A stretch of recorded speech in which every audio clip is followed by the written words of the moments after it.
So majority of the time growing up as kids, you're watching cartoons, right? It's the Saturday morning cartoons is just what you do. But Tyler and I wanted to dive into what's the best show growing up that wasn't a cartoon for kids. Yeah, so there are a lot of kids shows that still exist that aren't necessarily cartoons. So we wanted to say, hey, what are our favorites, And we have a lot of course, listeners and viewers that are about our age, and so they're going to have a lot of memories. Maybe I have a feeling you guys will remember a lot of shows that we're not remembering even, but right. Yeah, we say let's get away from cartoons, but kids shows still when we were growing up. Like what did we like? So we both grew up during around the same time frame. There might be others who had the 80s and 2000s. We were 90s kids. Or we got some 60s and 70s fans too. I'd like to know what they had. So this is 90s nostalgia for Tyler and I. My number 3 is Mighty Morphin Power Rangers. Oh, The White Ranger was my shit. That dude was awesome.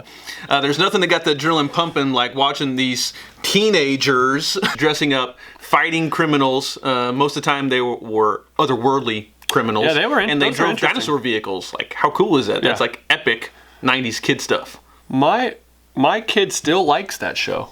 Oh, they got lots of different iterations. There's all kinds of spin-offs. Yeah, I don't know if it's.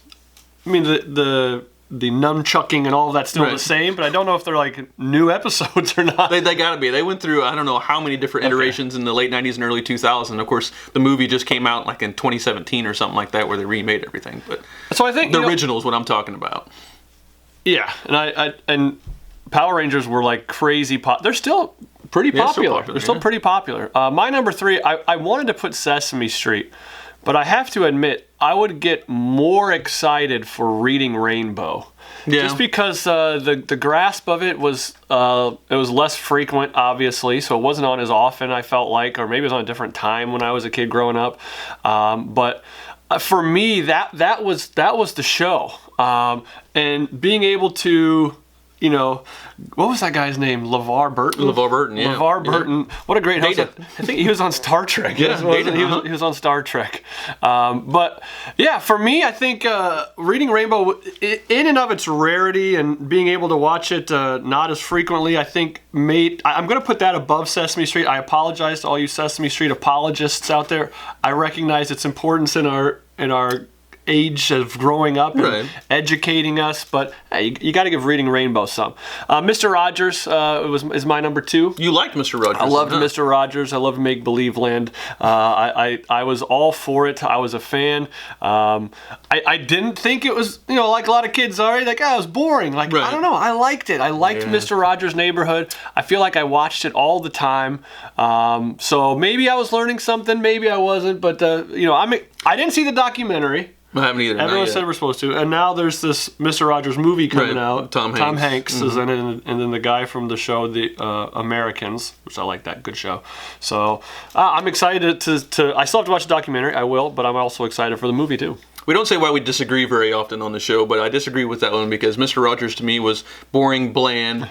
While he was soothing, I'll give that to him. It was a very soothing show. It wasn't entertaining to me as a kid, so I had a very short attention span. Yeah. So that's the reason my number 2, Bill Nye the Science Guy, made it. Oh. Because he actually made learning fun. Yeah. And the nerd that I am, this was a funny-ass show to me.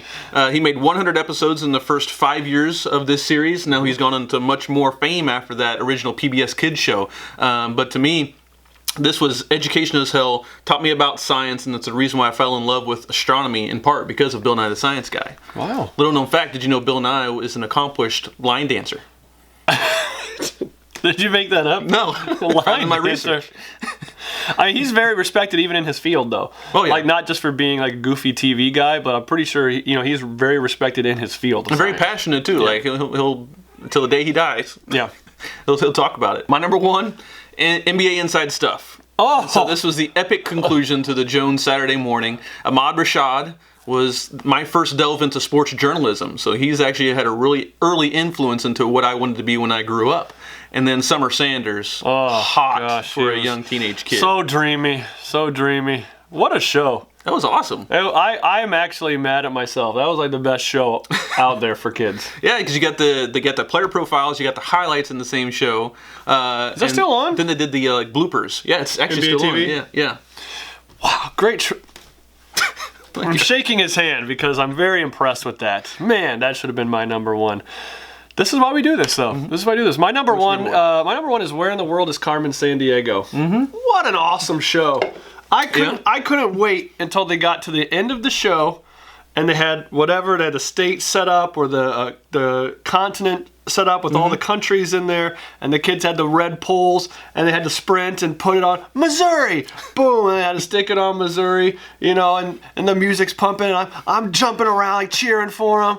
And then they had a really great theme song. Yeah. With the Where in the World is Carmen Sandiego theme song. That was the key to any kid show, I think. You had to have back a then. theme song Back then it mattered, man. If you didn't have something in the first 15 seconds, you're just done. I remember, as a kid, actually dancing to that.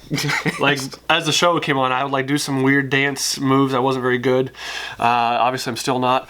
But yeah, Where in the World is Carmen Sandiego? It was very educational. That's the sole purpose of it. But then it had some good thrilling aspects to it and a great theme song. And all the parents out there is a new Netflix series called Where in the World is Carmen Sandiego. That's a cartoon, but it's actually educational too. Yes, good. Where's Waldo actually just came out with a cartoon. Really? Yeah, brand new on Universal Kids. Where's Waldo? Yeah, who knew?